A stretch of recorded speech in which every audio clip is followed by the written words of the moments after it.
Yeah, okay. Bring it in.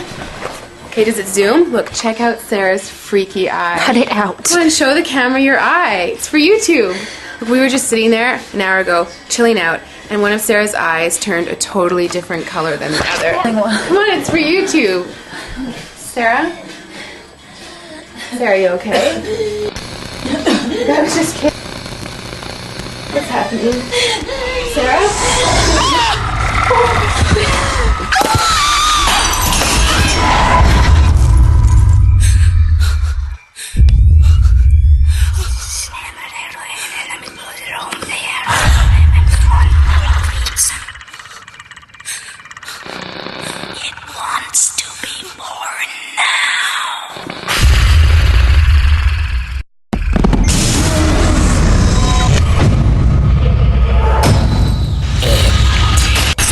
Wants to be born.